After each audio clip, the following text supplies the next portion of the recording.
Salut, regardons ensemble l'exercice, le retour du ressort idéal. Alors, on a un système qui est initialement immobile, toute à une vitesse de 0, une masse attachée par une corde à un ressort. La corde passe par une poulie qui a une masse non négligeable, 3 kg, et toutes les infos pertinentes sont données dans le problème.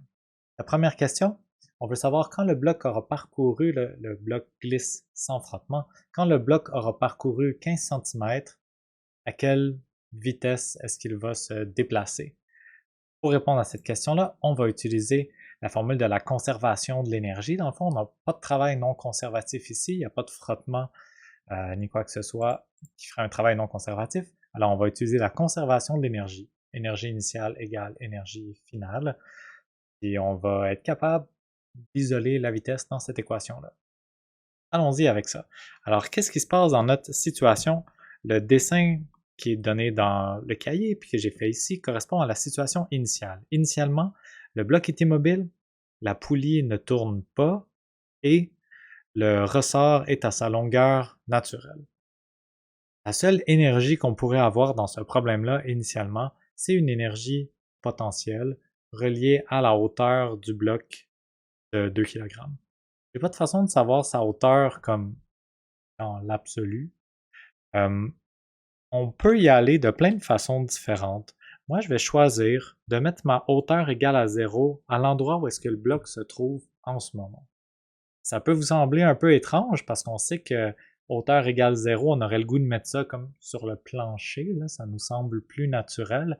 Ça ne dérange pas où on met la hauteur égale 0, puis on peut tout à fait avoir des hauteurs négatives, il n'y a pas de problème, il faut juste rester cohérent dans qu'est-ce qu'on appelle h égale 0. Moi, pour ce problème-là, j'ai envie de dire que h égale 0, ça va être, je vais regarder avec le centre de masse du bloc, je veux dire que h égale 0, c'est à cet endroit-là. Avec cette définition-là de h égale 0, ça va faire en sorte que initialement, mon énergie potentielle va être de 0. Alors si je veux définir mon énergie initiale comme la somme d'une énergie cinétique linéaire, une énergie cinétique de rotation, une énergie potentielle gravitationnelle et une énergie associée à un ressort, j'ai rien qui est en train de se déplacer en ligne droite, tout est immobile, j'ai rien qui est en train de tourner.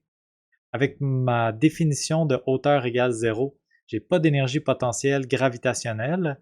La poulie, elle va pas monter ni descendre. Je vais pas lui associer d'énergie potentielle gravitationnelle non plus. Et finalement, le ressort du problème est à sa longueur naturelle. Autrement dit, mon énergie mécanique initiale va être tout simplement de 0. Pas plus compliqué que ça. Ensuite, mon énergie mécanique finale. Encore une fois, je rappelle que là, mon but, c'est d'utiliser l'équation somme du travail non conservatif, c'est énergie finale moins énergie initiale. Puis puisque j'ai aucune force qui fait du travail non conservatif sur l'ensemble de mon système ici, ça va impliquer que 0 est égal à ça, donc que l'énergie finale est égale à l'énergie initiale. J'ai quelque chose pour mon énergie initiale, 0.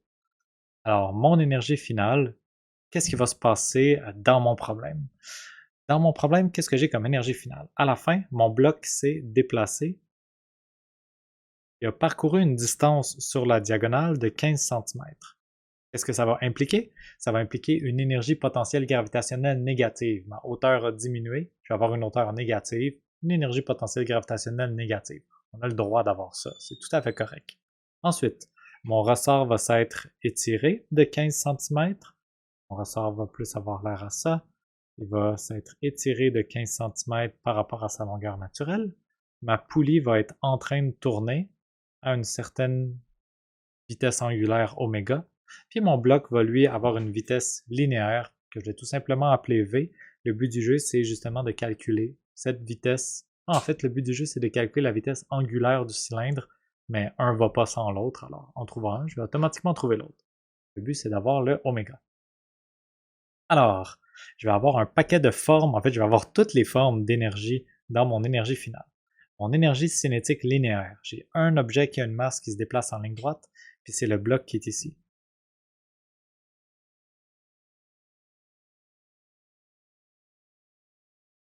Alors, dans notre équation, on a Une énergie cinétique reliée au mouvement linéaire, ça c'est notre bloc, la masse B qui se déplace de façon linéaire vers le bas de la planche, du plan incliné à une vitesse finale V.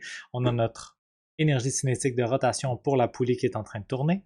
On a ici une énergie potentielle gravitationnelle avec une hauteur finale à cause de notre masse qui a descendu. Fait que cette masse qui est ici, c'est la masse B, c'est celle qui est descendue, elle aura une hauteur finale négative que je vais calculer. Et finalement, j'ai mon ressort qui va être étiré de 15 cm, il va avoir allongé de 15 cm par rapport à sa longueur naturelle.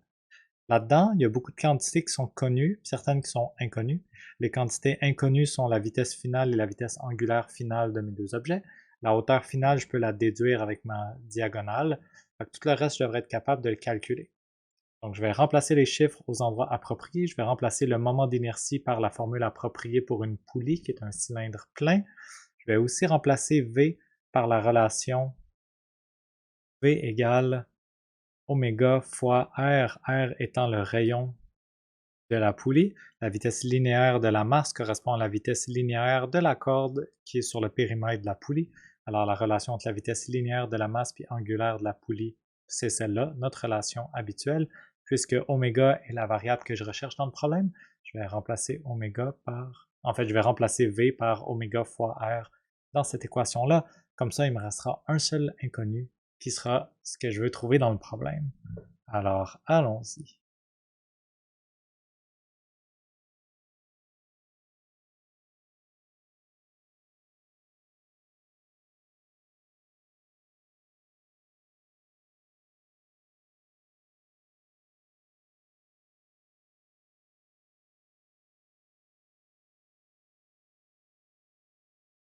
Alors, dans notre formule, on a maintenant remplacé tous les chiffres, puis on a seulement un inconnu. Vous voyez où est-ce que j'ai mis R? Il va falloir le remplacer par 0,1, qui est le rayon de notre cylindre. Même chose ici. Et la masse de la poulie, c'est de 3 kg. Ok, alors maintenant, il me reste vraiment juste oméga, mon inconnu, dans cette équation-là. Puis l'équation de la conservation de l'énergie dit que cette énergie finale, tout ce terme ici, va être égal à mon énergie initiale qui est 0. C'est possible parce que j'ai une de mes énergies qui est négative dans cette équation-là, l'énergie potentielle gravitationnelle. Alors, on va faire les calculs et on va isoler oméga dans l'équation et on aura répondu à notre question.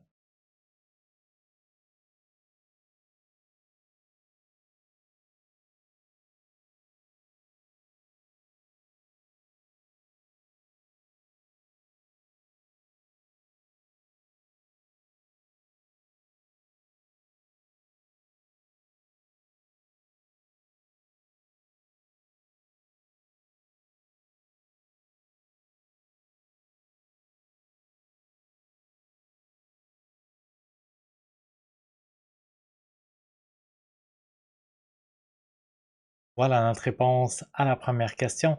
Alors, la vitesse angulaire finale serait de 9,01 radians par seconde. Ce que j'ai fait pour arriver à cette réponse, j'ai égalisé l'énergie mécanique initiale et l'énergie mécanique finale en faisant attention de rien oublier dans mes énergies qui étaient impliquées dans le problème. Ça m'a permis d'isoler mon inconnu, qui était la vitesse angulaire finale. La deuxième partie de la question est honnêtement beaucoup plus facile parce que dans la deuxième partie de la question, je vais avoir beaucoup moins d'énergie différente à gérer. Deuxième partie de la question, on cherche à trouver l'énergie. En fait, on cherche à trouver l'étirement maximal du ressort. L'étirement maximal du ressort est obtenu quand la vitesse finale de mon objet, de ma masse qui est en train de se déplacer, puis aussi la vitesse angulaire de la poulie, vont toutes les deux être égales à 0. Ça veut dire que ma masse va glisser, glisser, glisser, glisser, le ressort va s'étirer, s'étirer, s'étirer, puis à un moment donné, la masse va juste arrêter de glisser. À ce moment-là, j'ai mon étirement maximal du ressort, alors j'aurai une vitesse finale de 0, une vitesse angulaire finale de 0. J'aurai une énergie potentielle qui va être associée à mon ressort, qui sera positive, puis j'aurai une énergie potentielle gravitationnelle associée au fait que ma masse a descendu, qui sera négative. Ces deux quantités vont devoir être égales. Ça va me permettre de calculer l'étirement final. La deuxième partie est plus simple parce que je n'aurai pas du tout à me préoccuper d'énergie cinétique dans mon énergie finale.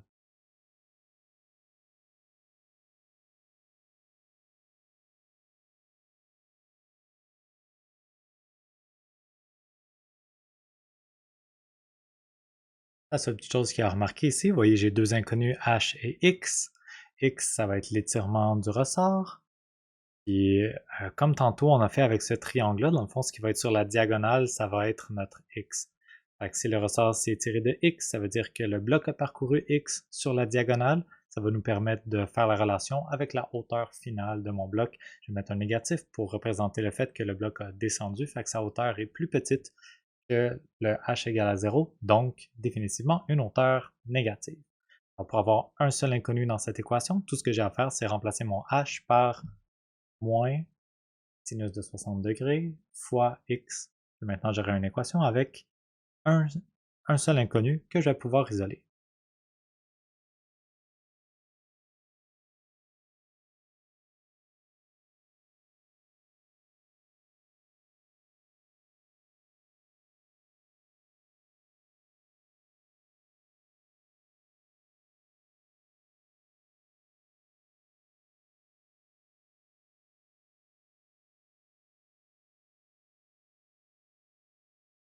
Et voilà, on a la réponse à notre dernière question. J'ai mis que l'énergie mécanique finale était égale à l'énergie mécanique initiale. Comme j'ai déjà dit tantôt, on n'avait pas d'énergie cinétique à la fin. Alors tout ce que j'avais, c'est de l'énergie potentielle gravitationnelle et l'énergie du ressort. J'ai isolé mon x dans cette équation-là. J'ai deux solutions possibles. Dans le fond, ces deux solutions correspondent aux deux étirements du ressort possibles pour un système dans lequel il n'y a pas d'énergie cinétique. Le x égale 0, ça correspond plutôt à mon état initial. Au début, il n'y avait pas d'énergie cinétique et aucun étirement du ressort. C'est rassurant de trouver cette réponse-là, mais inutile. Puis finalement, le x qui m'intéresse, c'est celui-là. Quand mon ressort est étiré de 33,94 cm, j'ai pas d'énergie cinétique dans mon système, alors ça correspond à l'énergie, à l'étirement maximal de mon ressort. Merci d'avoir écouté, j'espère que c'était clair comme explication.